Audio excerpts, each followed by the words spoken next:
எடுத்துக்கொள்ளுங்கள். 1 சாமுவேல் 15வது அதிகாரம் 15வது வசனத்திலிருந்து நாம் பார்க்கலாம். இஸ்ரவேலின் ராஜாக்கள் என்கிற தலைப்பில் நாம் பார்த்து கொண்டிருக்கிறோம். இஸ்ரவேலின் ராஜாக்களில் முதல் ராஜா சவுல்.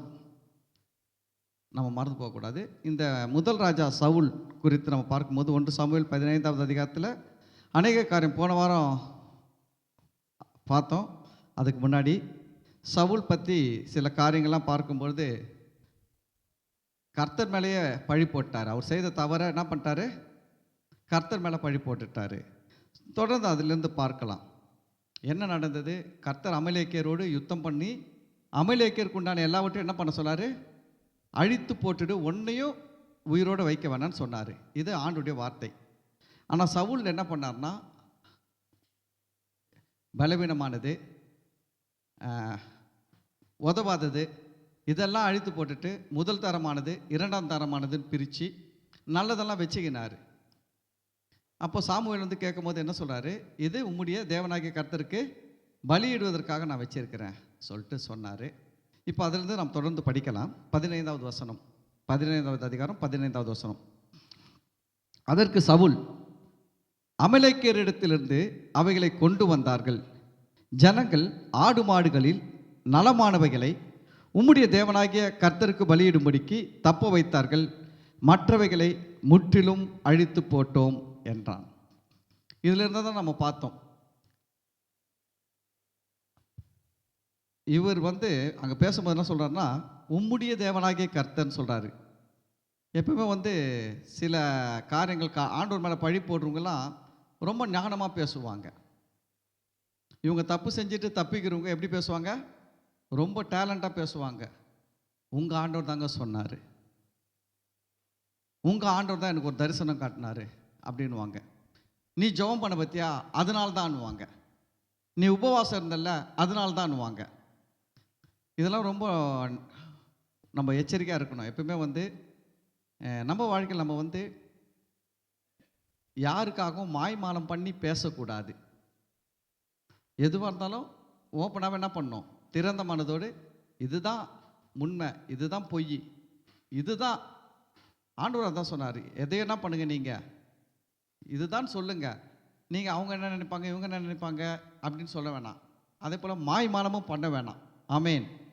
சரி, அதுக்கு சாமுவேல் என்ன சொல்கிறார் பாருங்க, 16வது வசனம். அப்பொழுது சாமுவேல் அந்த பேச்சை விடும், கர்த்தர் இந்த ராத்திரியில் எனக்கு சொன்னதை உமக்கு அறிவிக்கிறேன் என்று சவுலோடே சொன்னான். அவன் சொல்லும் என்றான். இவர் இப்போ சாமுவேலுக்கு என்ன ஆயிடுச்சு? தெரிஞ்சிடுச்சு, இவர் வந்து தப்பு பண்ணிட்டாரு, கர்த்தருடைய வார்த்தையை நிறைவேற்றலை. ஆனால் என்ன பண்ணுறாரு? இப்போது ரீசன் சொல்லுகிறார், காரணம் சொல்கிறார். நான் ஏன் தப்பு பண்ணதுக்கு ரீசன் சொல்கிறாரு. நான் ஏன் இதை செய்யலைன்றதுக்கு ரீசன் சொல்கிறாரு. அப்போது சாமுவேல் சொல்கிறது என்னன்னா, அந்த பேச்சை விடும். சில நேரத்தில் வந்து பழைய காரியங்களெல்லாம் நம்ம திரும்ப திரும்ப பேசுறதுல லாபம் இருக்காது. எப்பவுமே சில பழைய காரியங்களெல்லாம் விட்டுட்டு கடந்து போயிடணும். சில நேரத்தில் நம்ம சில நேரத்தில் யாருக்கு விரோதமாக பேசிகிட்டு இருப்போம். அப்படி பேசிட்டோம்னா அவங்கக்கிட்ட நம்ம என்ன பண்ணுறோம்னா சாரி கேட்டுடுவோம். சாரி கேட்டுட்டாலும் திரும்பி அதுக்கு எக்ஸ்ப்ளனேஷன் கொடுப்போம். நான் ஏன் இப்படிலாம் பண்ணேன்னா அப்படின்லாம் என்ன பண்ணுவோம்? திரும்ப திரும்ப அதை கிளறுவோம். எப்பவுமே அது மாதிரி ஒரு காரியம் முடிஞ்சு போச்சுன்னா அந்த காரியத்தை குறித்து யார்கிட்டையும் எப்பவும் திரும்பவும் பற்றி பேசாதீங்க. நீங்கள் அதை பேசுறதுனால என்ன ஆகும்னா, பிரச்சனைகள் திரும்பவும் வளரும், பிரச்சனைகள் திரும்பவும் உருவாகும். புரியுதுங்களா? சில பேச்செல்லாம் விட்டுடணும். சில பேச்செல்லாம் என்ன பண்ணணும்? விட்டுட்டோம்னா திரும்பி பேசக்கூடாது. அது வந்து ஒரு நல்ல பழக்கம். சாமுவேல் ரொம்ப அழகாக சொல்கிறார், அந்த பேச்சை விடும். அதுக்கு அடுத்தது பார்த்தீங்கன்னா, கர்த்தர் இந்த ராத்திரியில் எனக்கு சொன்னதை உமக்கு அறிவிக்கிறேன். கர்த்தர் என்ன சொன்னார் அப்படின்றத அறிவிக்கிறேன் அப்படின்றாரு. அப்போது இந்த காலத்தில் வந்து கர்த்தர் நம்ம எல்லார்கிட்டையும் பேசுகிறாரு. அந்த காலத்தில் வந்து கர்த்தர் வந்து ஒரு சில ஆட்கள் தீர்க்கதரிசிகளை எடுத்து அபிஷேகம் பண்ணுவார். அப்படி அபிஷேகம் பண்ணப்பட்டவர்கள் மூலமாக தான் மக்களோடு பேசுவார். ஒரு ராஜாவானாலும் சரி, கர்த்தர் அவர்கிட்ட பேச மாட்டார். யாரை கர்த்தர் அபிஷேகம் பண்ணியிருக்கிறாரோ அவங்க மூலமாக தான் பேசுவார். அது அந்த காலம். இந்த காலத்தில் அப்படி கிடையாது. இந்த காலத்தில் வந்து நம்ம உள்ளத்தில் ஆவியானவர் பேசுவார். ஆண்டவரை ஏற்றுக்கொண்ட, இயேசு கிறிஸ்துவை ஆண்டவராக ரட்சகராக ஏற்றுக்கொண்ட தேவனுடைய பிள்ளைகளுடைய ஒவ்வொருத்தருடைய உள்ளத்திலையும் ஆண்டவர் பேசுவார். நம்ம உள்ளத்தில் பேசுகிற ஆண்டுடைய சத்தத்தை கேட்காம எங்கேயோ யாரோ தீர்க்க தரிசனம் சொல்கிறாங்களா அப்படின்னு ஓடக்கூடாது. அப்படி போனோம்னா நம்ம என்ன பண்ணுறோம்னா, நமக்குள்ளே இருக்கிற பரிசுத்தாவினவரை நாம் அசட்டை பண்ணுகிறோம். நமக்குள்ளே இருக்கிற பரிசுத்தாவினவரை நாம் துக்கப்படுத்துகிறோம். வசனம் சொல்லுது, நீங்கள் மீட்பின் ஆளுக்கென்று பெற்ற பரிசுத்த ஆவியை துக்கப்படுத்தாமலும் இருங்கள். எதுக்குன்னு பெற்றிருக்கிறோமா? பரிசுத்தாவினவரை மீட்பின் ஆளுக்கென்று. என்ன மீட்பின் ஆளுக்கென்று? ஆண்டவராக இயேசு கிறிஸ்து இந்த உலகத்துக்கு வருகிறார். முதல் முறை வந்தார், ரட்சிப்பை கொடுக்க வந்தார். ரெண்டாவது முறை வரப்போகிறார், ரட்சிப்பை கொடுக்கல, நியாய தீர்ப்பு அளிக்க. அந்த ரெண்டாம் வருகைக்கு முன்னாடி ஒரு ரகசிய வருகைன்னு ஒன்று இருக்குது. இந்த ரகசிய வருகைன்றதை நிறைய பேர் என்ன பண்ணுறதுன்னா, இன்றைக்கி கிறிஸ்தவர்கள் நம்புறதில்லை, நிறைய ஊழியக்காரங்களாம் நம்புறதில்லை. ரகசிய வரையெல்லாம் ஒன்றும் கிடையாது, ரேப்சர்லாம் கிடையாதுன்ட்டு. ஆனால் நிறைய இடத்துல பவுலும் சொல்லுகிறாரு, என்னன்னா தெசலோனிக்கேயர் 4வது அதிகாரம் 16வது 17வது வசனத்துலலாம் படிக்கும்போது சொல்கிறாரு, என்ன சொல்கிறாரு? இயேசு கிறிஸ்து ரகசிய வழியை பற்றி பேசுகிறார். வருவார். முதலாவது கிறிஸ்துவுக்குள் மரித்தவர்கள் எழுந்திருப்பார்கள், ரெண்டாவது உயிரோடு இருக்கிற நாமும் மறுரூபமாக்கப்படுவோம் அப்படின்றது ரகசிய வருகை. அதுக்கு அடுத்தது நியாய தீர்ப்பு கொடுக்கும்படி இயேசு வருவார். அது ஒரு வருகை இருக்குது. அப்போ இயேசு பகிரங்கமாக வந்தது, முதல் வருகை குழந்தையாக பிறந்து வந்தது. அதில் மக்களுக்கு என்ன பண்ணார்னா ரட்சிப்பு உண்டாக்குனார். ரெண்டாவது வருகை வரும்போது பகிரங்கமாக வருவார். அப்போ வசனம் என்ன சொன்னா, அவரை குத்தினவர்களும் அவரை காண்பார்கள். அந்த பகிரங்க வருகையில் நியாய தீர்ப்பு கொடுக்கும்படி வரும்போது வருகையில் அவரை குத்தினவர்களும் அவரை காண்பார்களாம். வெறும் ஆணுடைய பிள்ளைகள் மட்டும் கிடையாது, ரட்சிக்கப்படாதவங்க கூட என்ன பண்ணுவானா பார்ப்பான். இது நியாய தீர்ப்பு கொடுக்கும் வருகை. இந்த ரெண்டுத்துக்கும் நடுவில் என்ன பண்ணுவார்னா, இயேசுவின் ரகசிய வருகை இருக்கிறது. இந்த ரகசிய வருகையில் தான் என்ன நடக்கும்னா, நாம் எல்லாரும் எடுத்துக்கொள்ளப்படுவோம். எடுத்துக்கொள்ளப்பட்ட பிறகு இப்போது பிசாசு என்ன பண்ணுறான்னா, வானத்துக்கும் பரலோகம் இருக்குது, பரலோகத்தில் தேவன் இருக்கிறார், ஆண்டவராக இயேசு கிறிஸ்து இருக்கிறார், புரியுதுங்களா? தேவ தூதர்கள் இருக்கிறாங்க, அது இருக்குது பரலோகம். பரலோகத்துக்கு கீழே இங்கே பூமி இருக்குது. இதுக்கு நடுவில் மத்திய வானம் என்று சொல்லப்படுகிற இடத்துல பிசாசு என்ன பண்ணுறான்னா, அவன் ஒரு கடவுள் மாதிரி உக்காந்துக்குன்னு, நல்லா கவனிங்க, பிசாசு என்ன பண்ணுகிறான், அவன் ஒரு கடவுள் மாதிரி உட்கார்ந்துக்கின்னு, அவன் கீழே இருக்கிற தேவ தூதர்களெல்லாம் ஒரு கடவுள் மாதிரி வச்சுக்கின்னு மக்கள்களை வஞ்சித்து கொண்டு இருக்கிறான். சில பேருக்கு தரிசனம்லாம் வரும், ரட்சிக்கப்படாதவங்களுக்கு. அவங்க சொல்லுவாங்க, நாங்கள் எங்கள் சாமியை பார்த்தோம், நாங்கள் மோட்சலோகம் போனோம், மோட்சத்தில் எங்கள் சாமி எப்படி இருந்தார், அப்படி இருந்தார், எங்கள் சாமிக்கு சுற்றி இந்த சாமி இருந்தார், அந்த சாமி இருந்தார், இவங்க டான்ஸ் ஆடினாங்க, இதெல்லாம் சொல்லுவாங்க. இதெல்லாம் என்னென்னா, மத்திய வானத்தில் வசனம் சொல்லுது, நமக்கு மாம்சத்தோடும் இரத்தத்தோடும் மட்டும் போராட்டம் இல்லை, அந்தகார லோகாதிபதிகளோடும் வான மண்டலங்களில் உள்ள பொல்லாத ஆவிகளின் சேனைகளோடு நமக்கு என்ன இருக்குது, போராட்டம் இருக்குது. அப்போ வான மண்டலங்களில் இருக்கிற பொல்லாத ஆவிகளின் சேனைகள் அது என்ன பண்ணுதுன்னா, மனுஷர்களை இன்றைக்கி வஞ்சித்து நிற்குது. அது என்ன பண்ணுதுன்னா, அதுதான் மனுஷனை கடவுளாக நம்ப வைக்குது. இன்னைக்கு நிறைய பேர் கடவுள் சொல்லி வணங்குறாங்க. சில பேர்கிட்டலாம், சில ஆட்கள்கிட்ட சில பவர்ஸ்லாம் வெளிப்படுது, பார்த்துருக்கீங்களா? சில பவர்லாம் வெளிப்படும். அவங்கக்கிட்ட சக்தி இல்லைன்னா இல்லை. அதெல்லாம் எப்படி கொடுக்குறாங்கன்னா, பிசாசு என்ன பண்ணுறான், பரலோகத்தின் தேவன் போல மத்திய வானத்தில் இருந்துக்கின்னு, வான மண்டலங்களில் இருந்துக்கின்னு அவன் செயல்பட்டு கொண்டு இருக்கிறான்.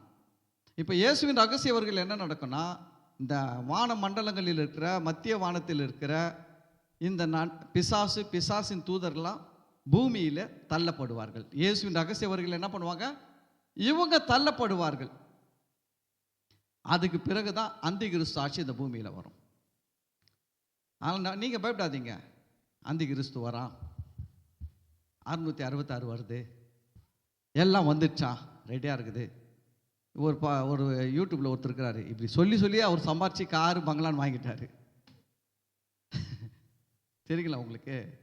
அவர் எப்போ எடுத்தாலே பேசுறது எதை பற்றியே பேசுவார், வந்துட்டார் எல்லாம் அறிகுறியும் தெரியுது. அவர் எனக்கு தெரிஞ்சு அவர் 5 வருஷமாக பேசியிருக்கிறாரு. 5 வருஷமாக நல்லா வியூஸ் போகுது, நல்லா காசு வருது யூடியூப்பில், புரியுதுங்களா? அவர் நல்லா சம்பாரிச்சிருக்கிறாரு. 5 வருஷமாக எதை தான் பேசியிருக்கிறாரு. ஏதோ வந்துட்டார், இயேசு வந்துட்டார் வந்துட்டார் வந்துட்டார், சத்தம் கேட்டுடுச்சு, அடையாளம் தோன்றிடுச்சு, எல்லாம் சொல்லியிருக்கிறாரு. அடையாளம் தோன்றிடுச்சு, சத்தம் கேட்டுடுச்சு, இயேசு வந்துட்டாரு, அப்படியே ரெடி ரெடி. ஓய், இது எப்படின்னு கேட்டிங்கன்னா, இந்த அரசியல்வாதிகிட்ட தான் இதெல்லாம் கற்றுக்கணும். அங்கே தலைவர் கிளம்பியே இருக்க மாட்டார். அங்கே தலைவர் கிளம்பியே இருக்க மாட்டார். ஆனால் இங்கே இருக்கிறவங்க என்ன சொல்லுவாங்க, ஹே ஊற்றி ஊற்றிக்கோ, சீக்கிரம் சீக்கிரம், வந்துட்டார் வந்துட்டார் வந்துட்டார் வந்துட்டார், தோதோ திரும்பிட்டாரா இங்கே. அந்த அரசியல் வேலை தான் ஒருத்தர் செஞ்சுருக்கிறாரு. இயேசு வரார், தோ வரார், இந்த அடையாளம் வந்துடுச்சு, அந்த அடையாளம் வந்துடுச்சு. இதெல்லாம் சும்மா கவனிங்க. வானத்தில் ஒரு சின்னதாக ஒரு மின்னல் மின்னா கூட உடனே மறுநாள் யூடியூப்பில் போட்டுருவார். இந்த மின்னல் ஏன் மின்னிச்சு தெரியுமா, இதன் அடையாளம் என்ன, நம்ம ஆளுங்க உடனே திறந்து படிக்க வேண்டியதுதான், பார்க்க வேண்டியதான். ஐயோ ஐயோ இயேசு வராரா இயேசு வராரா. நான் சொல்கிறேன், நீங்கள் பயப்படாதீங்க. ஆண்டவராக இயேசு கிறிஸ்துவை ஏற்றுக்கொண்டு, ஆண்டவராக இரட்சகராக ஏற்றுக்கொண்டு மூழ்கி ஞானஸ்நானம் எடுத்து, புரியுதுங்களா, இயேசுவை தெய்வமாக ஆண்டவராக வணங்கி கொண்டிருக்கிற நீங்கள் பயப்படவே வேணாம். ஏன்னா இயேசு எப்போ வந்தாலும் நீங்கள் எடுத்துக்கொள்ளப்படுவீங்க. நீங்கள் இயேசுவின் வருகையில் எடுத்துக்கொள்ளப்படுறதுக்கு உங்களுக்கு என்ன தகுதி இருக்கணும் அப்படின்னா, நல்லா கவனிங்க, நீங்கள் ஆண்டவராக இயேசு கிறிஸ்துவை ஆண்டவராக இரட்சகராக ஏற்றுக்கொண்டிருக்கணும். ரெண்டாவது, மூழ்கி ஞானஸ்நானம் எடுத்து இருக்கணும். அதுக்கு அடுத்தது, அந்த ஆண்டவருக்குள்ளே நிலைத்து இருக்கணும், பின்வாங்கி போகக்கூடாது, எந்த விதமான விக்கிரக ஆராதனைகளும் செய்யக்கூடாது. புரியுதுங்களா? விக்கிரக ஆராதனையில் மட்டும் ஈடுபடக்கூடாது, ரொம்ப முக்கியமான விஷயம். ஆமாம், நீங்கள் இதில் உறுதியாக இருந்தாலுமே இயேசுவின் வருகையில் நீங்கள் எடுத்துக்கொள்ளப்படுவீங்க. நீங்கள் நினைக்கலாம், இல்லை பாஷா அப்போ அபிஷேகம் அந்நிய பாஷையெல்லாம் இல்லைன்னா போயிடுவேனா? அபிஷேகம் இல்லைனாலும் அந்நிய பாஷை இல்லைனாலும் நீங்கள் பரலோகம் போயிடுவீங்க. எங்கேயுமே பைபிள் என்ன சொல்லனா, நீ அபிஷேகம் பெற்று அந்நிய பாஷை பேசினால்தான் பரலோகத்துக்கு போவேன்னு சொல்லலை. இதெல்லாம் நம்ம ஆளுங்க ஏற்படுத்துனது. எப்படி ஏற்படுத்தினாங்கன்னா, ஆண்டவர் நிக்கோதேமு கிட்ட பேசும்போது சொல்கிறாரு, ஒரு மனுஷன் ஜலத்தினாலும் ஆவியினாலும் பிறவிட்டால் பரலோக ராஜ்யத்தை காண மாட்டான்னாரு. அப்புறம் என்ன சொன்னார், பரலோக ராஜ்யத்தில் பிரவேசிக்க மாட்டான். அப்போ பரலோக ராஜ்யத்தை காணணும், பிரவேசிக்கணும்னா ஒரு மனுஷன் என்ன பண்ணணும், ஜலத்திலும் ஆவியிலும் பிறக்கணும். ஜலத்தில் பிறக்குதுன்னா என்ன அப்படின்னா, தாயின் கர்ப்பத்தில் ஒரு குழந்தை பிறக்கும் போது 10 மாதம் எதில் இருக்குன்னா தண்ணியில் இருக்குது. எதில் இருக்குது? இருக்குதா இல்லைங்களா? தண்ணியிலேருந்து தான் பிறக்குது. அதுதான் ஜலத்தில் பிறக்குது. ஆவியில் பிறக்கிறதுனா என்னன்னா, நம்முடைய ஆவி, கவனிங்க, ஆதாம் பாவம் செய்ததுனால ஆண்டவர் சொன்னார் ஆதாம் கிட்ட, இந்த கனியை புசிக்கும் நாளில் சாகவே சாவாயினார். எப்போ சாவன்னாரு? கனியை புசிக்கும் நாளில். ஆனால் ஆதாம் செத்தாரா அப்படின்னா சாகலை, சரீரத்தில் சாகலை, ஆனால் ஆவியில் செத்துட்டார்.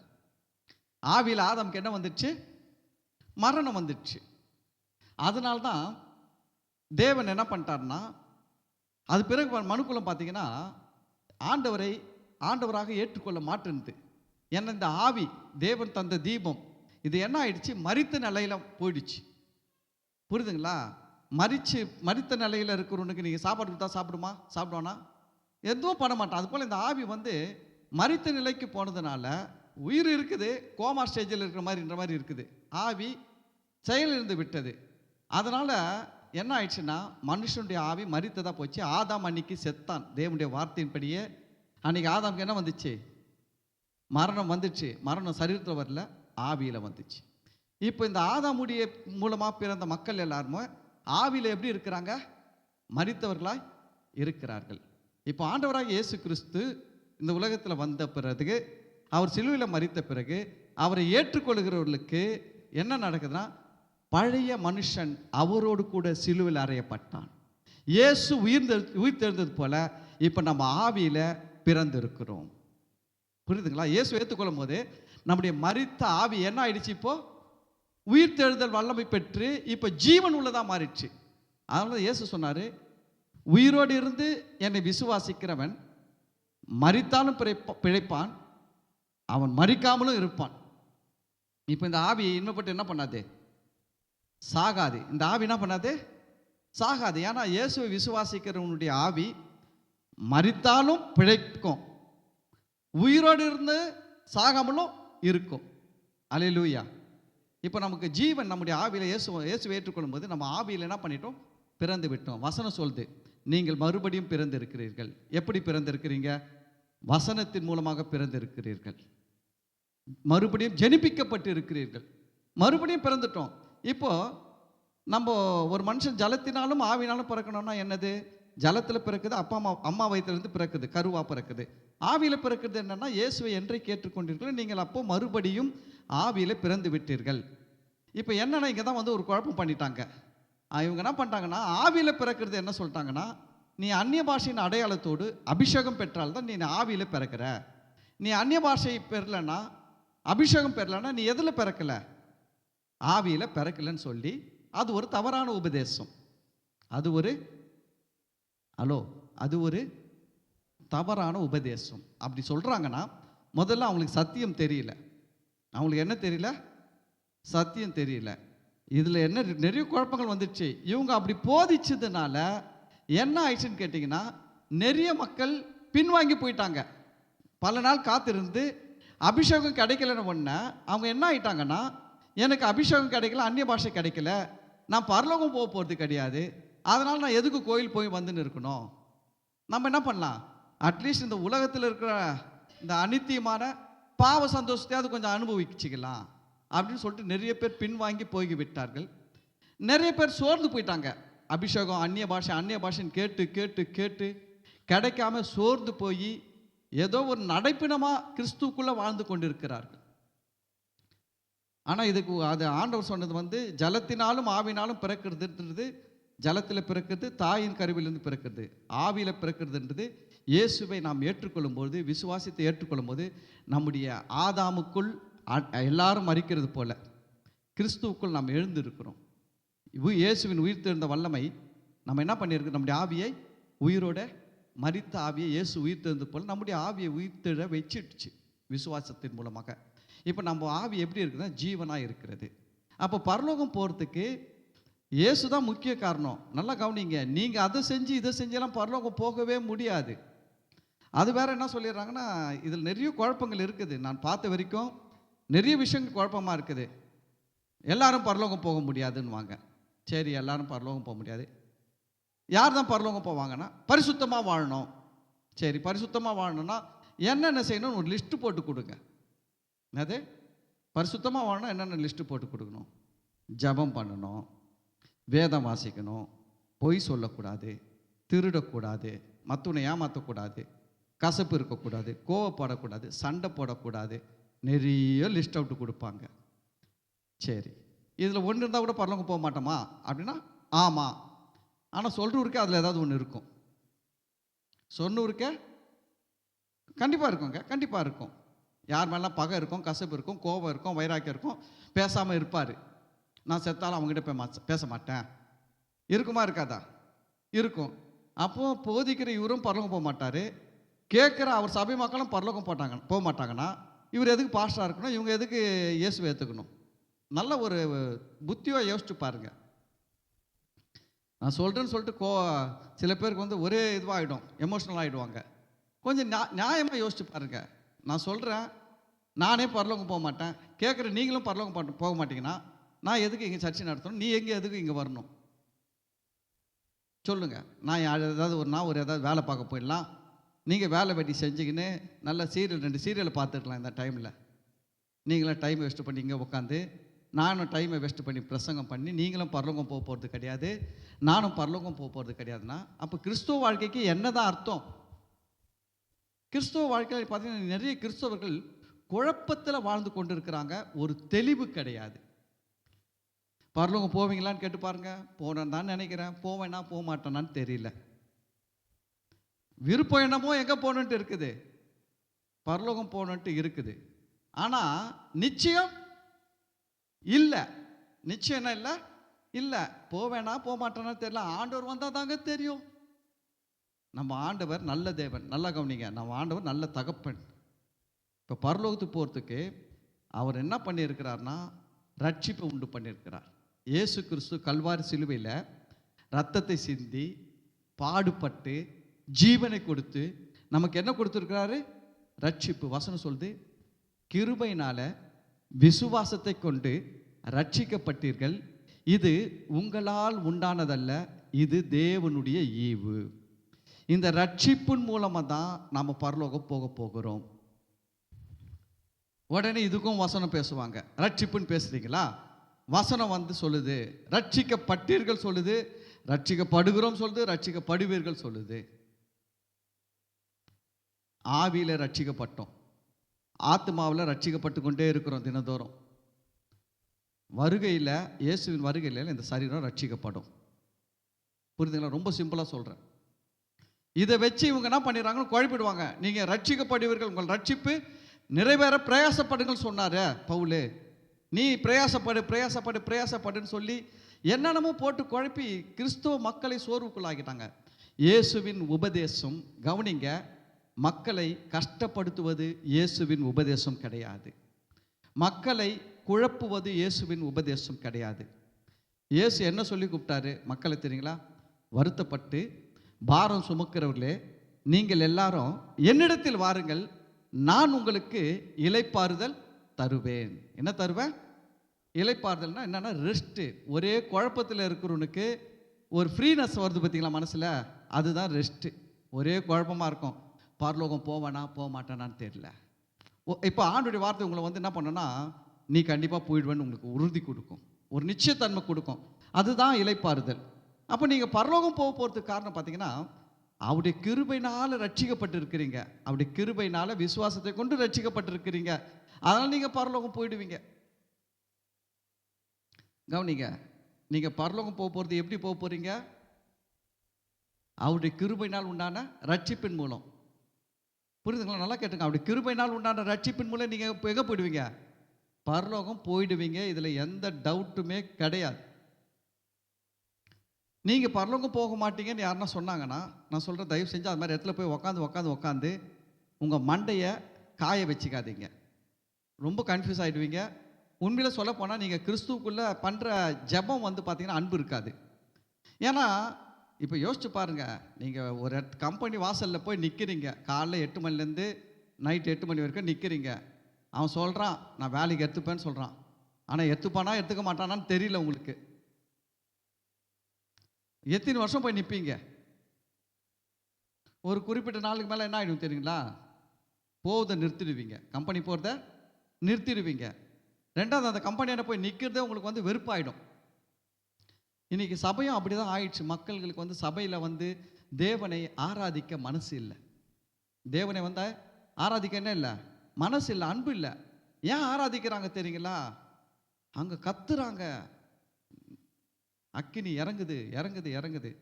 சில பேர் சொல்கிறாங்க எங்களுக்கு அக்கினி அபிஷேகம். ஒருத்தர் சொன்னார் எனக்கு ராஜரீக அபிஷேகம் கொடுத்துக்கிறாரு, எனக்கு ஒரு விசேஷித்த அபிஷேகம் கொடுத்துக்கிறாரு. அப்படிலாம் ஒன்றும் கிடையாது. அக்கினி அபிஷேகமும் கிடையாது, ஐஸ் கட்டி அபிஷேகமும் கிடையாது. எந்த பைபிளில் போட்டுக்குது அக்கினி அபிஷேகம் ஐஸ் கட்டி அபிஷேகம்ட்டு? எந்த வசனத்தில் போட்டுக்குது? கிடையாதுங்க. நல்லா புரிஞ்சுக்கங்க. எல்லாருக்கும் பரிசுத்த ஆவியானவருடைய அபிஷேகம் கொடுக்கப்பட்டிருக்குது. அபிஷேகம் என்பது ஒரு வரம். நல்லா கேட்டுக்கோங்க, அபிஷேகம் என்பது ஒரு வரம். கவனிங்க, அந்நிய பாஷை என்பது ஒரு வரம். அந்நிய பாஷையை வியாக்கியானம் பண்ணுவது ஒரு வரம். தீர்க்க தரிசனம் ஒரு வரம். வார்த்தைகளை போதிக்கிறதுக்கு தேவன் கொடுக்கிற ஞானம் அது ஒரு வரம். ஆவிகளை பகுத்தறிவது ஒரு வரம். அற்புதங்கள் நடப்பது அது ஒரு வரம். விசுவாசம், திடீர்னு ஒரு விசுவாசம் வரும். அந்த விசுவாசம் வந்த உடனே பாருங்க, சில காரியங்கள் நம்மை சுற்றி பெரிய மாறுதலாக நடக்கும். அந்த விசுவாசம் வந்தபோது சில பேர், சில ஊழியக்காரர்கள் வந்துச்சுன்னா அது போல் சில மிராக்கிள்ஸ்லாம் நடக்கும். அவங்களுக்கு அந்த ஒரு விசுவாசம், அந்த வகையான விசுவாசன்றது ஒரு வரம். இப்படி வரம் தான் உரிய அந்நிய பாஷை அபிஷேகம்லாம் வந்து ஒரு வரம்.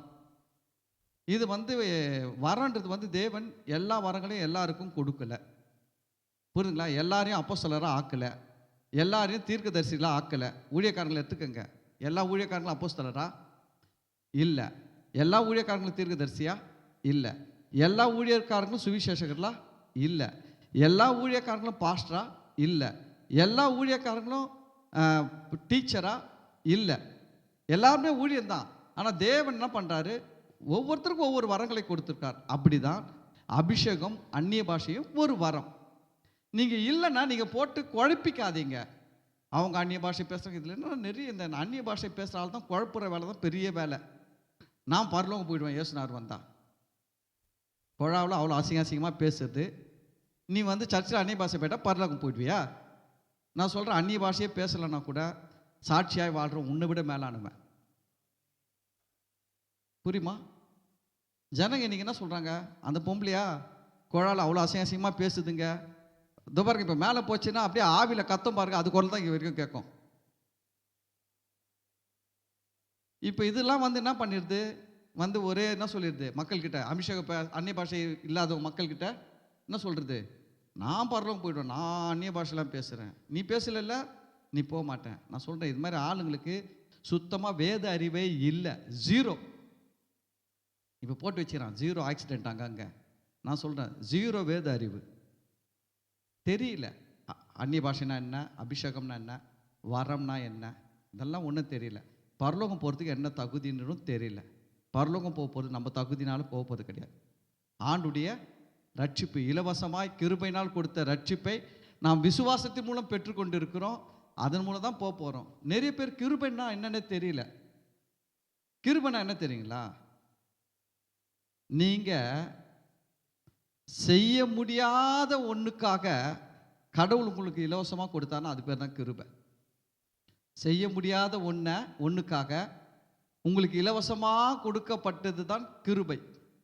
உங்களால் ஒன்றுமே இது அந்த கிருபை பெறதுக்கு இந்த உலகத்தில் நீங்கள் என்ன பண்ண முடியாது, எதுவுமே செய்ய முடியாது. கிருபை பெறதுக்கு நீங்கள் எதுவுமே செய்ய முடியாது. நீங்கள் ஏதாவது செய்கிறீங்க நான் கிருபை பெறதுக்குன்னா நான் சொல்கிறேன், நீங்கள் தப்பு. உங்களுக்கு பைபிளே தெரியல, சுத்தம். நீ பைபிளில் ஜீரோவாக இருக்கிற. கிருபை பெறணும்னா நீங்கள் ஒன்றுமே செய்ய முடியாது. உங்களால் ஒன்றுமே செய்ய முடியாத ஒன்றுக்கு தான் தேவன் என்ன பண்ணியிருக்கார் தெரியுமா? நீங்கள் எதை செஞ்சாலும் கிடைக்காத ஒன்றை அவரே இலவசமாக கொடுத்துருக்கார். அதுக்கு பேர் தான் கிருபை. ஆனால் நிறைய சர்ச்சை பேர் கிருபையின் ஜெப வீடு, தேவ கிருபையின் ஜெப வீடு, பூரண தேவ கிருபையின் ஜெப வீடு எல்லாம் வச்சிருக்கிறாங்க. ஆனால் கிருபைனா நான் இல்லை தெரியல. கிருபைனா என்னன்னு தெரியல. ஒருத்தர் சொன்னார், ஸ்தோத்திரத்தின் மிகுதினால கிருபை பெருகும். கிருபை பெருகுன்றது வேற, கிருபை கிடைக்கிறது வேற. அல்லேலூயா. ஸ்தோத்திரம் பண்ணால் கிருபை பெருகுன்னு போட்டிருக்குது பைபிள். அநேகருடைய ஸ்தோத்திரத்தின் மிகுதினால கிருபை பெருகும். ஏன் அநேகருடைய ஸ்தோத்திரத்தின் மிகுதினால் கிருபை பெருகும்னா, கிருபை எதுக்காக அவன் ஸ்தோத்திரம் பண்ணுறாங்க தெரியுங்களா? நான் செய்ய முடியாத ஒன்றை எனக்காக என் தெய்வமே இறங்கி வந்து செஞ்சிருக்கிறாரு, எவ்வளோ நல்ல தெய்வம்னு சொல்லி அதுக்கு ஸ்தோத்திரம் பண்ணும்போது, அந்த கிருபையை கொடுத்த கிருபைக்காக நன்றி சொல்லும் போது அந்த கொடுத்த கிருபை பெருகும். கிருபை புதுசாக வராது. ஒருத்தன் வந்து 1000 சோத்திர பலி பண்ணி நான் கிருபை வாங்கிடுவேன்னா நான் சொல்கிறேன், உனக்கு ஒரு புள்ளி அளவு கூட கிருபை தரமாட்டார். இன்னைக்கு கிறிஸ்தவங்களுக்கு இதெல்லாம் தெரியணும், மிக முக்கியமாக தெரியணும். கிருபைன்றது என்னன்னா, நீங்கள் ஒன்றுமே செய்ய வேண்டிய அவசியமே கிடையாது. உங்களால் செய்யவும் முடியாது கிருபையை வாங்கிறதுக்கு. உங்களால் என்ன பண்ண முடியாது, கிருபை வாங்கிறதுக்கு செய்யவும் முடியாது. அதனால் அவராக இலவசமாக கொடுத்துருக்கிறார். அதுதான் வசனம் சொல்லுது, இலவசமாய் கிருபையினாலே விசுவாசத்தை கொண்டு ரட்சிக்கப்பட்டீர்கள், இது உங்களால் உண்டானது அல்ல, இது தேவனுடைய ஈவு. இது தேவனுடைய ஈவு, கிஃப்ட். புரியுதுங்களா? சரி, இப்போ எதுக்காக சொல்ல வந்தோம்னா, இயேசு கிறிஸ்து ரகசிய வருகை வரும்பொழுது நீங்கள் எல்லாம் போயிடுவீங்க. உங்களுக்கு அந்த நிச்சயம் இருக்கணும். நீங்கள் சும்மா போய் எங்கெங்கேயோ போய் டிவியில் பார்த்து இல்லை வேற எங்கன்னா கூட்டத்தில் உட்காந்து யாரோ பேசுறதை கேட்டு நான் போவேனா போக மாட்டேன்ற சந்தேகத்தோடு நீங்கள் வாழ்ந்தீங்கன்னா நான் சொல்கிறேன், அப்படிப்பட்ட கூட்டங்களுக்கு நீங்கள் போவாதீங்க. உங்கள் ஆத்மாவெல்லாம் கெடுத்து போடுறாங்க. சில பேர் ரொம்ப நடிக்கிறாங்க தெரியுங்களா? வெள்ளை சொக்கா போட்டுக்கிட்டு, வெள்ளை ஃபேண்ட்டை போட்டுக்கிட்டு, வெள்ளை செப்பலை போட்டுக்கிட்டு, அப்படியே பரலோகத்திலிருந்து இறங்கி வந்த மாதிரி, அப்படி நடக்கும் போதே மிதந்து நடக்கிற மாதிரி, இப்படிலாம் நடித்து ஏமாத்துறாங்க. அவங்க எதுக்கு அப்படி நடிக்கிறாங்கன்னா, நான் இத்தனை மணி நேரம் ஜபத்தில் இருக்கிறேன், இத்தனை மணி நேரம் தேவ பிரசன்னத்தில் இருக்கிறேன், இத்தனை மணி நேரம் நான் அபிஷேகத்தை அந்நிய பாஷை பேசுகிறேன். நல்லது தான், ஆண்டுடைய சமூகத்தில் ரொம்ப நேரம் காத்து இருக்கிறது நல்லது. ஆண்டவருடைய சமூகத்தில் அதிக நேரம் ஜெபிப்பது நல்லது. ஆண்டவருடைய பிரசன்னத்தில் அபிஷேகத்தில் நிரம்பி அந்நிய பாஷை பேசுவது நல்லது.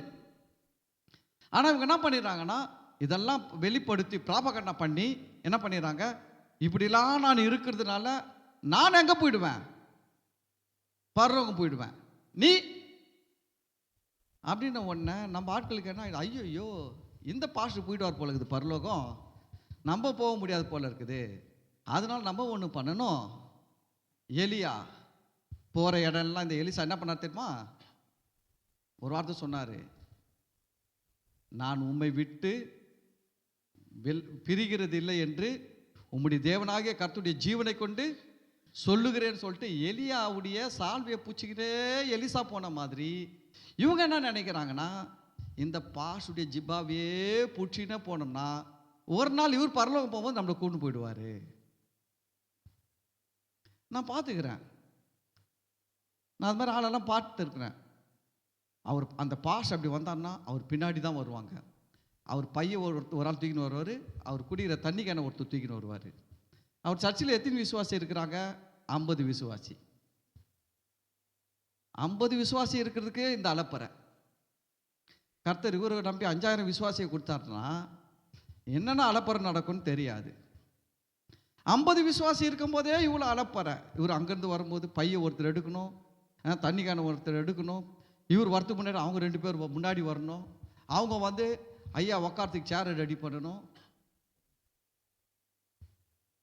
இவங்க நான் யோசித்தேன், இந்த ஆளுங்க ஏன் இவ்வளோ கஷ்டப்பட்டு ஒரு ஊழியக்காரக்கான பண்ணுறது தப்பு கிடையாது, ஊழியக்காரக்கான பண்ணலாம், ஊழியக்காரக்கான பண்ணணும் பைபிள் சொல்லுது, தப்பு கிடையாது.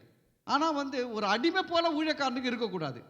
நீங்கள் ஒரு ஊழியக்காரங்கிட்ட அடிமை மாதிரி இருந்தீங்கன்னா நான் சொல்கிறேன், நீங்கள் வந்து இயேசுவை சரியான விதத்தில் அறியவில்லை, வேத வசனங்களை சரியான விதத்தில் நீங்கள் அறியலை. பைபிள் எங்கேயுமே சொல்லலைங்க ஊழியக்காரர்களுக்கு நீங்கள் அடிமையாக இருக்கணும்னு சொல்லலை. பவுலே சொல்கிறாரு, அவர்களை இரட்டிப்பான கனத்திற்கு பாத்திரராக எண்ணுங்கள். எப்படி எண்ணணுமா, மற்றவங்களெல்லாம் 1 மடங்கு கனம் பண்ணால் ஊழியக்காரர்கள் என்ன பண்ணு, 2 மடங்கு கனம் பண்ணு. ஆனால் நீ அடிமை கிடையாது, ஊழியக்காரர்களுக்கு நீங்கள் அடிமைகள் கிடையாது. ஆனால் நிறைய இடத்துல என்ன நடக்குது தெரியுங்களா, நிறைய இடத்துல என்ன நடக்குது தெரியுங்களா, ஊழியக்காரர்கள் தங்களுக்கு கீழே இருக்கிறவங்கள ஒரு அடிமை மாதிரி வச்சுருக்கிறாங்க.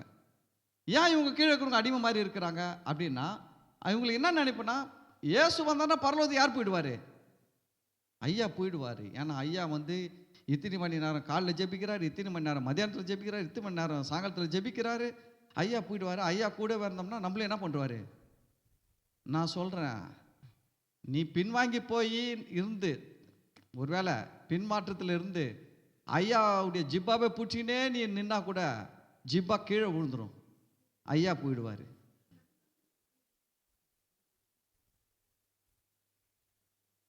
நம்ம என்ன நினச்சிக்கணும், ஜிப்பா பிடிச்சோம்னா ஜிப்பாவோட சேர்ந்து பறந்துடுவோன்ட்டு. அதெல்லாம் ஒன்றும் நடக்காதுங்க. அவனுடைய ஆத்மாவுக்கு அவன் தான் உத்திரவாதி. யாருடைய ஆத்மாவையும் யாரும் என்ன பண்ண முடியாது, பரலோகத்துக்கு கொண்டே போக முடியாது. அதுக்கு தான் பாருங்கள், செத்து இறந்துட்டாங்க, ரட்சிக்கப்படாத ஒருத்தர் இறந்துட்டானா, ரட்சிக்கப்படாமல் இறந்தவனுக்காக நீங்கள் போயிட்டு கோயிலில் ஒரு பூஜை வைக்கிறது, இந்த ஆர்சிலெல்லாம் பண்ணுவாங்க. செத்து போனவங்களுக்காக என்ன பண்ணுவாங்க, உத்தரிக்கிற பூஜைன்னு ஒன்று வைப்பாங்க, பூசை வைப்பாங்க, உத்தரிக்கிற பூசைன்னு சொல்லிட்டு. என்னன்னா ஐயா இறந்துட்டார்ல, கடவுள்கிட்ட பூசை வச்சு கொஞ்சம் கொஞ்சம் அவருக்கு வருஷம் வருஷம் பூசை வைக்க கடவுள் என்ன பண்ணுவாரா, கொஞ்சம் கொஞ்சம் பாவத்தெல்லாம் மன்னிச்சு பல வருஷத்துக்கு அப்புறம் அவருடைய எல்லா பாவத்தையும் மன்னிச்சு ஏற்றுப்பாரான். இதெல்லாம் பைபிளில் இல்லாத ஒன்று, இதெல்லாம் கட்டுக்கதை. இதெல்லாம் யாருன்னா சொன்னாங்கன்னா நீங்கள் புரிஞ்சுக்க. அதே போல் தான் நான் பாருங்கள், நான் ஒரு பாஸ் ஆகிறேன், ஒரு ஆள் இயேசு ஏற்றுக்காமல் செத்துட்டான்னா அவனுக்காக நான் ஜெபமே பண்ண மாட்டேன். ஆண்டவரே அவனுடைய குற்றங்கள் குறைகளை மன்னிச்சு பாவத்தை கவுத்தெல்லாம் மன்னிச்சு கொஞ்சம் சேர்த்துக்கங்க, வாய்ப்பு இல்லை. அது மாதிரி வழியும் கிடையாது.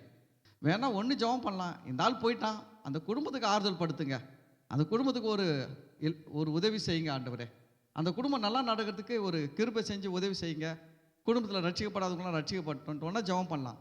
ஆனால் இயேசு ஏற்றுக்காமல் ரட்சிக்கப்பட்டவனுக்காக யார் ஜெபம் பண்ணாலும் அந்த ஆத்மாவுக்கு என்ன கிடைக்காது, மோட்சம் கிடைக்காது. ஹலோ, ஏன்னா உங்களுக்கும் சொல்லணும், நீங்களும் தெரிஞ்சுக்கணும் இல்லை. நாளைக்கு வந்து யாரோ இறந்துட்டாங்க, நீங்கள் வந்து ஜெபம் பண்ணுங்க பாஸ்டர் பரலோகம் போகிறதுக்குன்னு என்ன கூப்பிடக்கூடாது. நான் இப்போ சொல்லிடுறேன், போக மாட்டாங்க யார், இயேசு ஏற்றுக்காத யாரும் பரலோகம் போக மாட்டாங்க. எப்படிப்பட்ட பாஸ்டே வந்து ஜெபம் பண்ணாலும் போக மாட்டாங்க. லானா லா தான். தேவன் தீர்மானித்த தீர்மானம் அதுதான். சரி, எதுக்காக நான் இதெல்லாம் சொல்ல வந்தேன்னா, நம்ம மக்கள் என்ன நினைக்கிறாங்கன்னா, பரலோகம் போகணும்னா இதை செய்யணும் அதை செய்யணும்னு நினைக்கிறாங்க. நீங்க இதெல்லாம் செய்யறது கிடையாது பரலோகம் போறதுக்கு. அல்லேலூயா, அல்லேலூயா.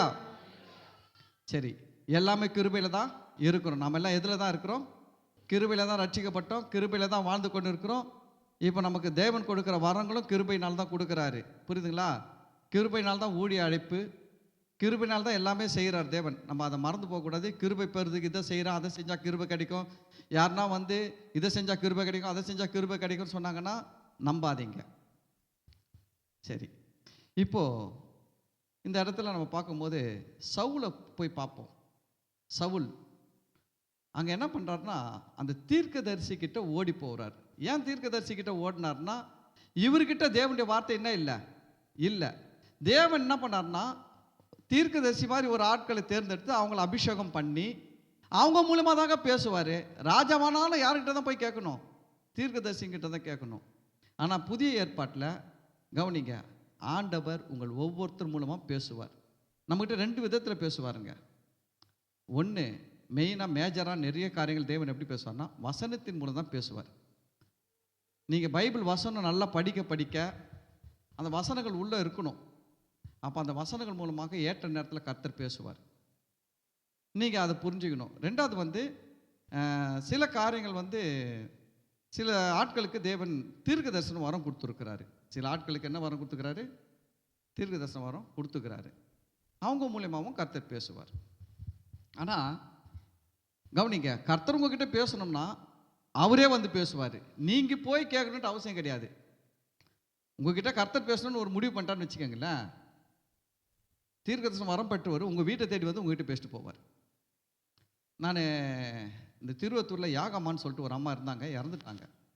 அவங்க வந்து ஒரு தீர்க்கதரிசி, கர்த்தருடைய தீர்க்கதரிசி.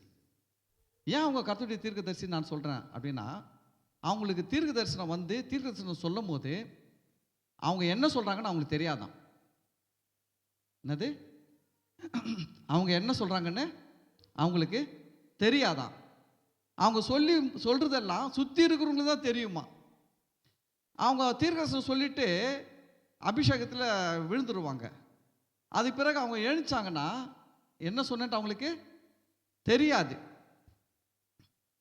ஆனால் மற்றவங்க சொன்னால் தான் அவங்களுக்கு தெரியுமா, நீ இதெல்லாம் சொன்னன்ட்டு. அதுதான் தீர்க்க தரிசனம். நீங்கள் பைபிளில் நிறைய இடத்துல படித்து பாருங்கள். தீர்க்க தரிசிகள் மேலே தீர்க்க தரிசனத்தின் ஆவி இறங்கும் போது அவங்க என்ன பண்ணுறாங்கன்னா, தீர்க்க தரிசனத்தை உரைப்பாங்க. நிறைய பேர் இப்படி உரைப்பாங்க. உரைச்சிட்டு அவங்க சொன்னது அவங்களுக்கு என்ன பண்ணாது, தெரியாது. ஆனால் நிதானமாக இருந்து தீர்க்க தரிசனம் சொல்கிறது தீர்க்க தரிசனம் கிடையாது. அவங்க தீர்க்க தரிசி கிடையாது. அது வந்து கர்த்தருடைய வார்த்தையை சொல்கிறாங்க. இப்போ எனக்கு ஒருத்தர் ஒரு முறை சொன்னாங்க, ஏற்ற காலத்தில் தேவன் உங்களை உயர்த்தும்படிக்கு பலத்த கைக்குள் அடங்கியிருங்கள். இது தீர்க்க தரிசனம் கிடையாது, கர்த்தருடைய விசுவாசமுள்ள வார்த்தை. விசுவாசமுள்ள வார்த்தை. இதை வந்து தீர்க்க தரிசனம் நான் எடுத்துக்கூடாது. தீர்க்க தரிசனம்னா என்ன பண்ணுவாங்கன்னா, அக்யூரேட்டாக சொல்லுவாங்க. நீ என்னென்னலாம், ஏன் உனக்கு இது நடக்கலை, எதனால் நடக்கலை, கர்த்தர் எப்போ செய்வார், அதெல்லாம் கூட என்ன பண்ணுவார், டீட்டெயிலாக சொல்லுவாங்க. ஆனால் இந்த காலத்தில் வந்து பார்த்திங்கன்னா அதுக்கு நமக்கு அவசியமே கிடையாது. அதுக்கு நமக்கு அவசியமே கிடையாது. ஏன் அவசியம் கிடையாதுன்னா, நம்ம வாழ்க்கையில் இருக்கிற பிரச்சனைகளை மாற்றக்கூடிய வல்லமையை, அதிகாரத்தை இயேசுவின் நாமத்தினாலே தேவனுடைய வார்த்தையின் மூலமாக நமக்கு கொடுக்கப்பட்டிருக்குது. அதாவது என்ன சொல்கிறது, கார் இல்லாத காலத்தில் மாட்டு வண்டியில் போனாங்க. கார் வந்துட்ட பிறகு மக்கள் எதில் போகிறாங்க? காரில் போகிறாங்க. ஒரு காலத்தில் பார்த்தீங்கன்னா கார் கிடையாது, மாட்டு வண்டி பஸ்ஸு தான் இருந்துச்சு. மாட்டு வண்டி பஸ்ஸு. அப்போ மக்கள் எப்படி போனாங்க? எல்லாரும் பஸ்ஸில் தான் போனாங்க. இன்றைக்கி ஆள் கார் வாங்கிட்டு போகிறாங்களா போகலீங்களா? அப்போது அந்த காலத்தில் வந்து மனுஷனுடைய ஆவி மரித்த நிலையில் இருந்ததுனால பரிசுத்த ஆவியானவர் வந்து அவனுடைய ஆவியில் வாசம் பண்ண முடியல. ஆனால் இயேசு கிறிஸ்து சிலுவையில் மரிக்கும்பொழுது அவரை விசுவாசித்து ஏற்றுக்கொள்ளக்கூடிய ஆவி என்ன பண்ணுதுன்னா, ஜீவன் உள்ளதாய் மாறுகிறது, பரிசுத்தமாய் மாறுகிறது இயேசுவின் ரத்தத்தினால. இப்போ பரிசுத்தானவர் வந்து எங்கே வாசம் பண்ணுறாரு? அவர் ஏற்றுக்கொள்கிற ஒவ்வொரு பிள்ளைகளுடைய ஆவியிலே வாசம் பண்ணி கொண்டிருக்கிறார். இப்போ அப்போ வந்து தீர்க்கதரிசி மேலே இறங்கி அப்படிலாம் பேசினார்னா ஓகே. இன்னைக்கு வந்து ஆவியானவர் உங்களுக்குள்ளே இருக்கிறதுனால நீங்கள் ஆவியானவர் கனம் பண்ணுங்க. ஆவியானவர் உங்கள் மூலியமாக பேசுவார். முதல்ல ஆவியானவரை உங்கள் வாழ்க்கைக்கு யூஸ் பண்ணுங்க. உங்கள் வாழ்க்கைக்கு யூஸ் பண்ணுங்க. நல்லா நிறைய நேரம் என்ன பண்ணுங்க, ஜெபம் பண்ணுறேன்னு சொல்லிட்டு உக்காந்து எதையோ போட்டு யோசிக்காம ஆவியானவரை நல்லா கனம் பண்ணுங்க. உங்களுக்குள்ளே வாசம் பண்ணுகிற ஆவியானவரை ஸ்தோத்திரம் பண்ணுங்க.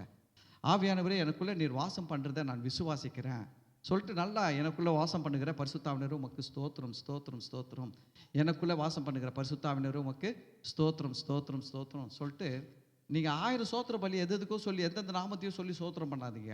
உங்களுக்குள்ளே வாசம் பண்ணுகிற ஆவியானவருடைய சொல்லி சொல்லி சோத்திரம் பண்ணுங்க. நான் சொல்கிறேன், உங்களுக்குள்ளே வாசம் பண்ணுகிற பரிசுத்தாவினுடைய செயல்கள் உங்கள் மூலமாக உங்கள் வாழ்க்கையில் வெளிப்படும். முதல்ல உங்களுக்கு வெளிப்படணும், அதுக்கு பிறகு தான் அது மற்றவங்களுக்கு வெளிப்படும். முதல்ல பரிசுத்தாவினுடைய செயல் உங்களுக்கே வெளிப்படலைன்னா மற்றவங்க மூலமாக மற்றவங்களுக்கு எப்படி வெளிப்படும்? நான் பேசுறது உங்களுக்கே கேட்கலன்னா ரோட்டில் போகிறவனுக்கு எப்படிங்க கேட்கும்? நான் பேசுறது உங்களுக்கு கேட்கணும், அப்போ தான் ரோட்டில் போகிறவனுக்கு அடுத்தது கேட்கும். அதுபோல் உங்களுக்குள்ளே இருக்கிற ஆவியானவர் உங்களோடு பேசுவார், உங்களுக்கு காரியங்களை நடத்துவார். நீங்கள் வந்து எங்கேயும் ஓட வேண்டியதே கிடையாது. அந்த தீர்க்கதரிசியை தேடி ஓடுறேன், இந்த தீர்க்கதரிசியை தேடி ஓடுறேன், ஓட வேண்டியது கிடையாது. சவுல் போனார். சவுல் ஏன் போனார்னா, சவுல் காலத்தில் இது போல் இல்லை. நம்ம காலம் வேறு, சவுல் காலம் வேறு. அதுக்கு தான் பழைய ஏற்பாடை படிக்கும் போதும் புதிய ஏற்பாடை படிக்கும் போதும் நம்ம ரொம்ப கேர்ஃபுல்லாக என்ன பண்ணணும், டிஃப்ரெண்ட் பண்ணி படிக்கணும். என்ன பண்ணி படிக்கணும்? டிஃப்ரெண்ட் பண்ணி படிக்கணும். என்ன டிஃப்ரெண்ட்னா, இயேசுவின் ரத்தம் அவங்களுடைய ஆவி என்ன பண்ணல, கழுவலை, ரட்சிக்கப்பட வைக்கல, மீட்படைய வைக்கல, அவங்களுடைய ஆவியை ஜீவன் உள்ளதாய் மாற்றலை. அதனால் பழைய ஏற்பாட்டில் வாழ்ந்தவங்க வேற. ஆனால் இப்போ புதிய ஏற்பாட்டில் இருக்கிற நம்முடைய ஆவி ரட்சிக்கப்பட்டு இருக்குது, மீட்கப்பட்டு இருக்கிறது, கழுவப்பட்டு இருக்கிறது, பரிசுத்தமாக்கப்பட்டு இருக்கிறது, நீதியாக்கப்பட்டு இருக்கிறது. இயேசுவின் ரத்தத்தினால் உண்டான பல வல்லமையான செயல்கள் நம்முடைய ஆவியில் நிகழ்த்தப்பட்டு இருக்கிறது. பரிசுத்தம் நம்முடைய ஆவியில் வாசம் பண்ணி கொண்டிருக்கிறார். அப்போ நம்ம இதை புரிஞ்சுக்கணும். நம்ம வந்து எந்த வசனத்தையும் பைபிள் அப்படி இருக்குது பாஸ்டர், பழைய ஏற்பாட்டில் இருக்குது, புதிய ஏற்பாட்டில் இருக்குது, நிறைய வசனங்களை பகுத்து ஆராய கற்றுக்கொள்ள வேண்டும். நிறைய வசனத்தை என்ன பண்ணோம், பகுத்து ஆராய கற்றுக்கணும். சரி, இப்போ இங்கே சவுல் சொல்கிற சவுல் கிட்ட சாமுவேல் சொல்கிற வார்த்தையை பார்த்தீங்கன்னா என்ன சொல்கிறாருன்னா, இந்த ராத்திரியில் எனக்கு சொன்னதை, கர்த்தர் எனக்கு சொன்னதை என்ன பண்ணுறேன், உனக்கு அறிவிக்கிறேன். அப்போ கர்த்தர் உங்களுக்கு சொல்லுவாரானா, உங்ககிட்டே பேசுவார். கர்த்தர் உங்ககிட்ட பேசுவாரா? பேசுவார். நீங்கள் இன்னொருத்தர் வந்து உங்ககிட்ட கர்த்தர் சொன்னார்னா தயவு செஞ்சு அதை மட்டும் முழுசாக நம்பிடாதீங்க. மகளே, நேற்று ஆண்டவர் என்னிடத்தில் வந்து பேசினார், உன்னை குறித்து பேசினார். நான் சொல்கிறேன், கர்த்தர் ஒரே ஆள்கிட்ட மட்டும் பேச மாட்டார், உங்ககிட்டயும் பேசுவார். நம் தேவன் வந்து ரொம்ப ஞானம் உள்ளவர்.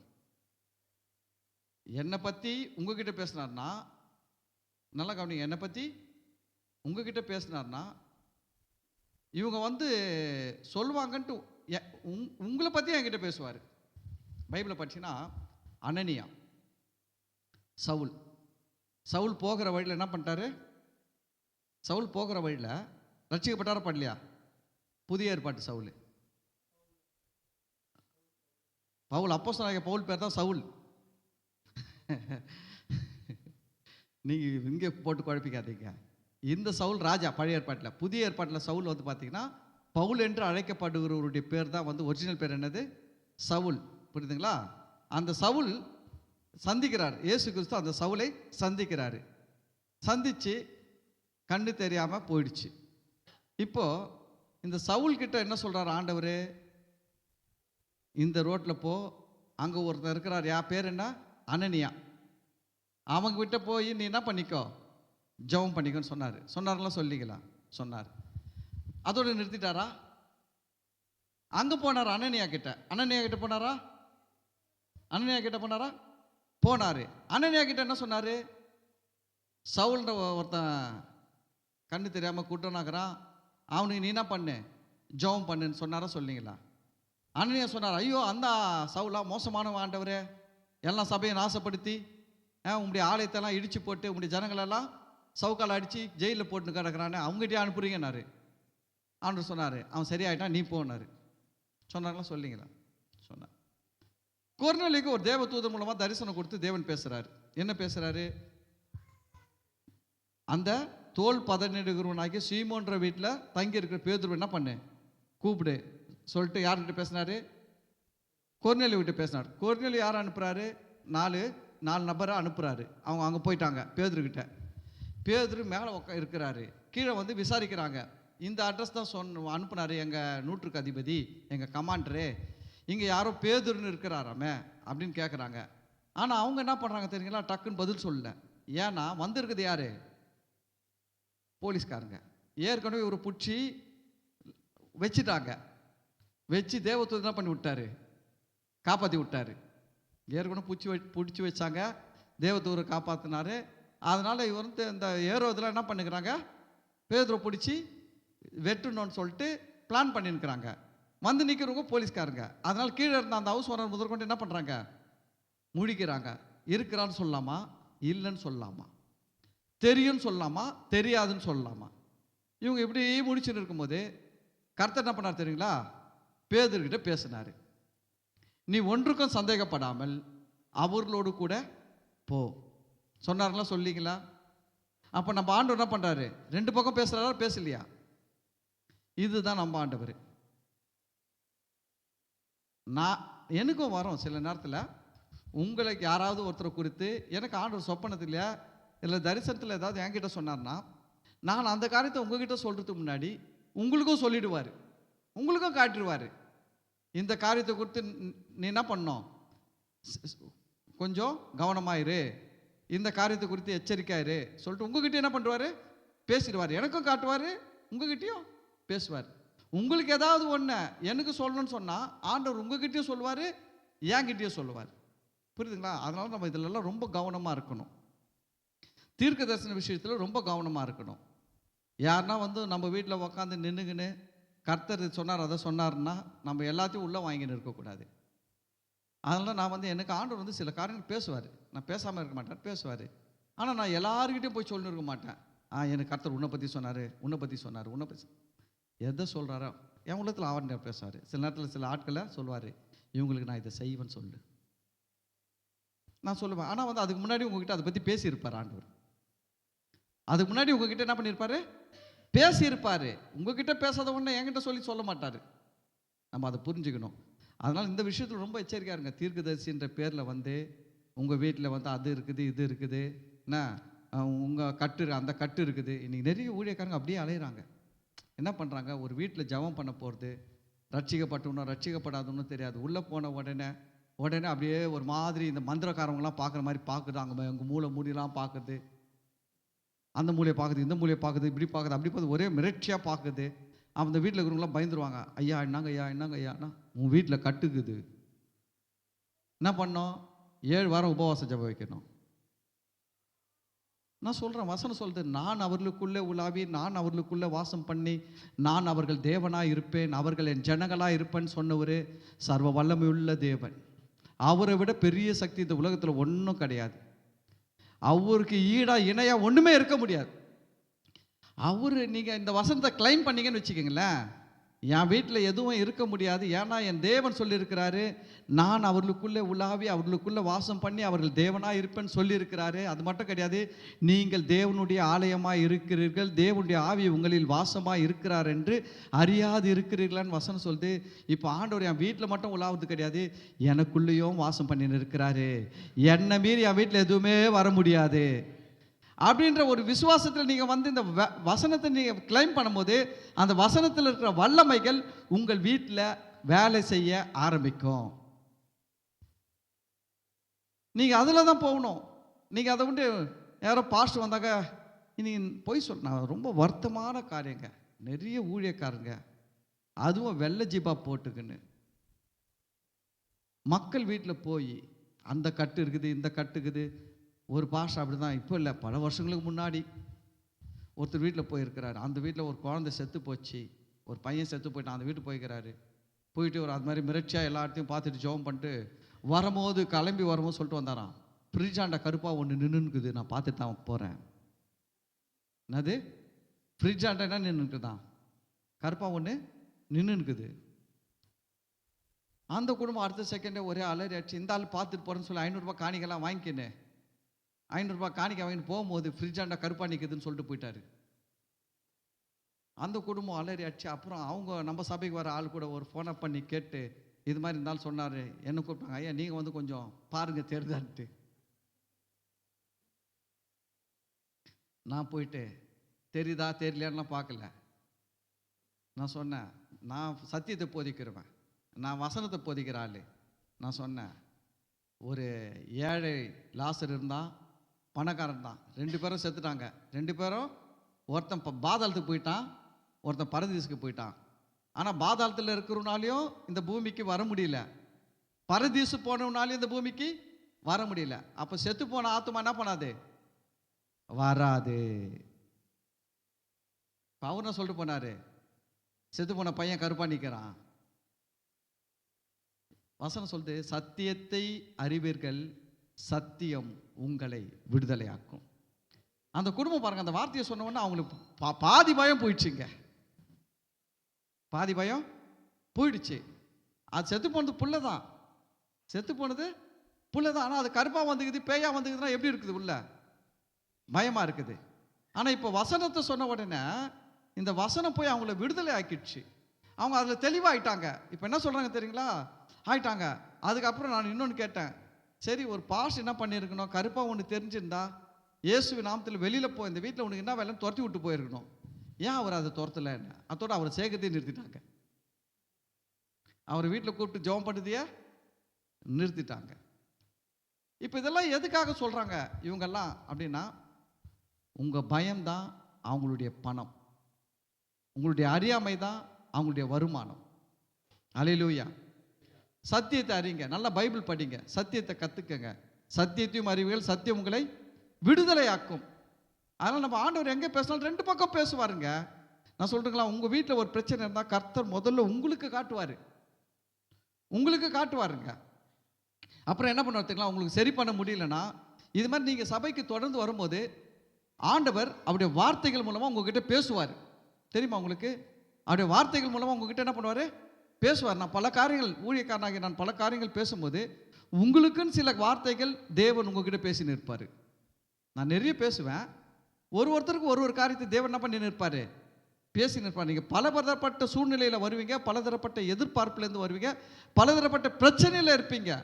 ஆனால் ஆண்டவர் உங்ககிட்ட பேசுவார். உங்கள் உள்ளத்தில் இந்த வசனத்தில் இப்படி இருக்குது, இந்த ஆள் வாழ்க்கையில் இப்படி சொன்னார், அப்போ நீ இப்படி இருக்கணும் அப்படி இருக்கணும்னு பேசுவார். ஆமென். அப்போ பாருங்கள், ஆண்டவர் பார்த்தீங்கன்னா சவுல் கிட்ட சொல்கிறாரு, சாமுவேல், கர்த்தர் இந்த ராத்திரியில் எனக்கு சொன்னதை உமக்கு அறிவிக்கிறேன் என்று சவுலோட சொன்னான். அவன் சொல்லும் என்றான். அப்போ கர்த்தருடைய வார்த்தையை நம்ம கேட்கணும்.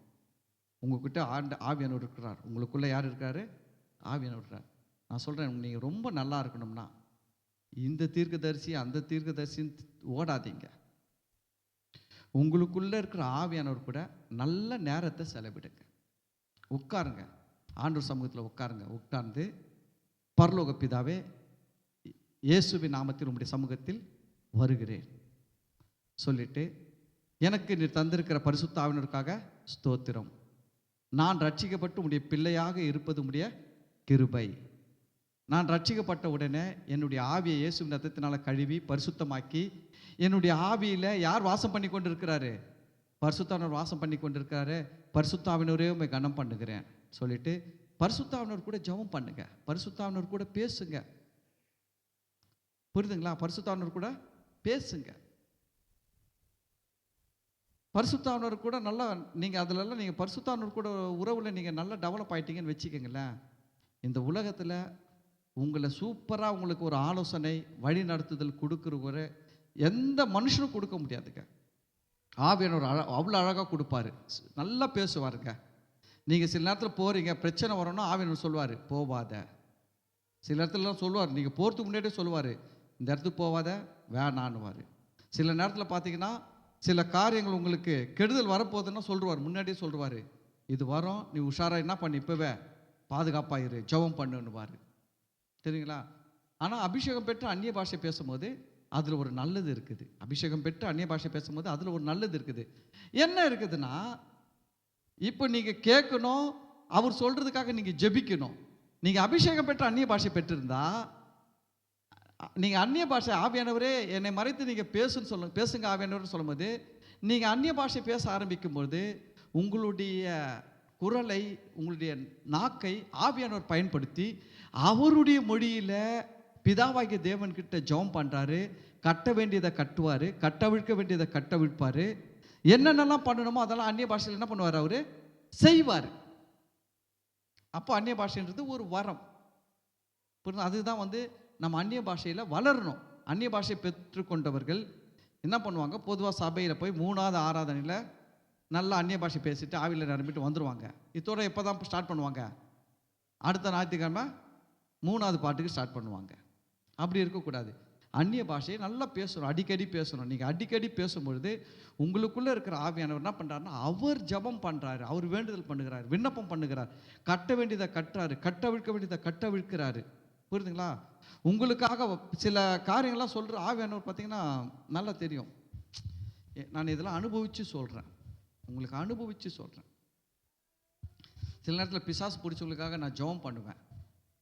ஜெபம் பண்ணும்போது என்ன பண்ணுவான்னா, ஆவியானவர் அந்நிய பாஷையை பேசணுவார். என்ன பண்ணு? அந்நிய பாஷை பேசணுவார். நான் அந்நிய பாஷை பேசுவேன். நான் சொல்கிற சில வீட்டுக்குள்ளே நான் போகும்போது சில வீட்டில் சில இடத்துலலாம் சில அசுத்தாவுடைய கிரியைகள் எல்லாம் கூட நான் உணர்வேன். அப்போ நான் என்ன பண்ணுவேன் தெரியுமா? அந்த வீட்டில் கொண்டு சொல்ல மாட்டேன், இந்த வீட்டில் இருக்குது கட்டுக்குது அது இதெல்லாம் சொல்ல மாட்டேன். நான் என்ன பண்ணுவேன்? நான் ஜெபம் பண்ணுவேன். அப்போ ஆவியானவர்கிட்ட ஒப்பு கொடுத்து அந்நிய பாஷை பேசுவேன். அப்படி அந்நிய பாஷையில் பேசும்போது நான் சொல்கிறாங்க, ஆவியானவர் என்ன பண்ணுறாருன்னா, அவர் ஜெபம் பண்ணுகிறார், அவர் தேவையான வார்த்தைகளை பயன்படுத்துகிறார், தேவையான காரியம் என்ன பண்ணுதாங்க? நடக்கிறது. இப்போ அந்நிய பாஷை எல்லாருக்கும் கிடைக்குமானா? கண்டிப்பாக கிடைக்கும். தாகம் உள்ளவன் மேல் தண்ணீரை ஊற்றுவன்னு சொல்லிக்கிறாரு.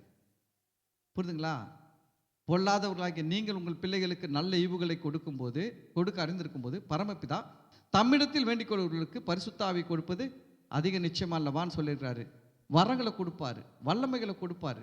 நீங்கள் அதை விசுவாசிக்கணும், நீங்கள் கேட்கணும், வாஞ்சிக்கணும். ஆண்டவர் வரத்த வல்லமையை எல்லாருக்கும் கொடுக்கறது கிடையாது. ரட்சிப்பை இலவசமாக எல்லாருக்கும் கொடுக்குறாரு. அப்போ கூட ரட்சிப்பு கூட பாருங்க, எல்லாருக்கும் ரோட்டில் போகிறவனுக்கெல்லாம் கொடுத்துட்டாரு ஆண்டவர். கிருபையினால ரட்சிப்பை உண்டாக்கி வச்சிட்டாரு. அந்த ரட்சிப்பு யாருக்கு வருது? யாருக்கு வருது? விசுவாசிக்கிறவங்களுக்கு. விசுவாசிக்கிறவங்களுக்கு தான் அந்த ரட்சிப்பு வருதுங்க. எல்லாருக்கும் ரட்சிப்பு வேலை செய்தா வருதா? எல்லாருக்கும் ரட்சிப்பு வருதா? இல்லை. யாருக்கு ரட்சிப்பு வருது? விசுவாசிக்கிறவங்களுக்கு. என்ன விசுவாசிக்கிறவங்களுக்கு? இயேசுவே மெய்யான தெய்வம், இயேசு என் பாவங்களுக்காக மரித்தார், அடக்கம் பண்ணப்பட்டார், 3ஆம் நாளில் உயிர்த்தெழுந்தார், இன்றும் ஜீவிக்கிறான்ட்டு யாரெல்லாம் விசுவாசிக்கிறாங்களோ அவங்களுக்கு தான் தேவனுடைய கிருபையினால் உண்டான ரட்சிப்பு, இலவசமாய் கொடுக்கப்பட்ட ரட்சிப்பு என்ன பண்ணுது? அவங்களுக்கு சேருது. அது போல தாங்க அந்நிய பாஷை கூட தேவன் வச்சிருக்கிறாரு, அந்த வரத்தை வச்சிருக்கிறாரு. பவுல் சொல்றாரு, நீங்கள் விசுவாசிகள் ஆன போது ஞானஸ்நானம் பெற்ற போது, விசுவாசிகளாகி ஞானஸ்நானம் பெற்ற போது பரிசுத்த ஆவியை பெற்றீர்களான்னு கேட்பாரு. பரிசுத்த ஆவியை பெற்றீர்களான்னா என்னன்னா, பரிசுத்தாவுடைய அபிஷேகத்தை பெற்றீர்களான்னு கேட்பாரு. அதுக்கு அர்த்தமே அதுதான். பரிசுத்த ஆவியை பெற்றீர்களான்னு இல்லை. பரிசுத்த ஆவியானவர் இருந்தால் தான், அதே பவுல் தான் எழுதுறாரு, பரிசுத்த ஆவி இல்லாமல் ஒருத்தனும் இயேசுவை ஆண்டவர் என்று என்ன பண்ண முடியாது, அறிக்கை பண்ண முடியாது. யார் எழுதுறது? அதே பவுல் தான் எழுதுகிறாரு. அப்போ அங்கே கேட்குறது என்ன கேட்குறாருன்னா, பரிசுத்த ஆவியை பெற்றீர்களா என்னன்னா, பரிசுத்தாவினுடைய வல்லமை, பரிசுத்தாவுடைய வரத்தை பெற்றீர்களா? அவங்க சொல்றாங்க, நாங்கள் கேள்விப்படவே இல்லை. அப்போ கேட்குறாரு, எந்த ஞானஸ்நானம் எடுத்தீங்க? யோவான் கொடுத்த மனம் திரும்புதலுக்கு என்று ஞானஸ்நானம் எடுத்தோம். பவுல் சொல்றாரு, ஆஹா, அது எடுத்தா செல்லாதுப்பா தம்பி, நீ பாவ மன்னிப்புக்கு என்று ஞானஸ்நானம் எடுக்கணும், இயேசுவின் நாமத்தில் எடுக்கணும் அப்படின்னு ஒன்று. சரி, எடுக்கிறோம். இயேசுவின் நாமத்தில் என்ன பண்றாரு? பாவ மன்னிப்புக்கு என்று ஞானஸ்நானம் கொடுத்தாரு. இப்போ என்ன சொன்னார் தெரியுங்களா? அவர்கள் மேலே கைகளை வைக்கிறாரு. ஆண்டவரே, இந்த பிள்ளைகள் ஞானஸ்நானம் எடுத்து உங்களுடைய பிள்ளைகளாக மாறிட்டாங்க, இவங்களுக்கு நீங்கள் சொல்லியிருக்கிற வாக்கு தத்துவம், வரமாகிய அபிஷேகம், வரமாகிய அந்நிய பாஷை இவங்களுக்கு வரட்டுன்னு சொல்லி ஜெபம் பண்ணுறாரு பாருங்க. அந்த கிட்டத்தட்ட அது ஒரு 10-12 பேர் இருப்பாங்கன்னு நினைக்கிறேன். ஒரு சின்ன குரூப் தான். எல்லாருக்கும் அந்நிய பாஷை அடையாளம் கிடைச்சிது. அப்போ நீங்கள் இயேசுவை விசுவாசித்து மூழ்கி ஞானஸ்நானம் எடுத்துங்க, நீங்கள் விசுவாசிங்க. நான் ஒரு நாள் வைக்கிறேன், கண்டிப்பாக அந்நிய பாஷைக்காக ஒரு அபிஷேக கூட்டம் வைப்போம். கண்டிப்பாக சில காரியங்களாம் போதிச்சு உங்களுக்கு சொல்லுவோம். பரிசுத்தாவின் அபிஷேகம் கிடைக்காதவங்களுக்கெல்லாம் கண்டிப்பாக ஆவியானவர் கொடுப்பார். ஆமென். சரி, அப்போ இந்த நாளில் நீங்கள் கற்றுக்கொள்ள வேண்டிய காரியம் என்னென்னா, பழைய ஏற்பாட்டில் தேவன் தீர்க்கதரிசிகள் மூலமாக பேசினார். புதிய ஏற்பாட்டில் நம்ம எல்லாரோடும் பேசுவார். ரொம்ப சிம்பிளாக சொல்லுவாங்க. ரேடியோ உங்கள் வீட்டில் இருந்ததுன்னா அதில் எதனா சத்தம் கேட்குமானா கேட்காது. அதை ஆன் பண்ணி அந்த அலைவரிசையை நீங்கள் கரெக்டாக டியூன் பண்ணி வச்சிங்கன்னா என்ன பண்ணோம்? ஒவ்வொரு ரேடியோ ஸ்டேஷனில் என்னென்ன பேசுகிறாங்கன்றது உங்கள் ரேடியோவில் கேட்கும். அதுபோல் தான் உங்களுக்குள்ள ஆவியானவர் இருக்கிறார். நீங்கள் அப்படி சத்தத்தை கேட்க ஆரம்பிக்கும் போது நான் சொல்கிறேன், நீங்கள் தீர்க்கதரிசிகளாக மாறிடுவீங்க. தெரியுங்களா? நீங்கள் அப்படி சத்தத்தை கேட்டு நீங்கள் பழகிட்டீங்கன்னா நீங்கள் யார் ஆகிடுவீங்க? நீங்கள் 4 பேருக்கு தீர்க்கதரிசனம் சொல்கிற தீர்க்கதரிசி சேவை மாறிடுவீங்க. நம்ம அதில் வளருவோம். நிச்சயம் அது நம்ம வாழ்க்கைக்கும் பிரயோஜனம், நம்ம சுற்றி இருக்கிற மற்ற ஜனங்களுக்கும் அது உதவும், தேவனுடைய ராஜ்யத்தின் வளர்ச்சிக்கும் அது பிரயோஜனமாக இருக்கும். ஆமேன். சரி, ஓகே. கர்த்தர் உங்களை ஆசீர்வதிப்பார். நாம் ஜெபிக்கலாம்.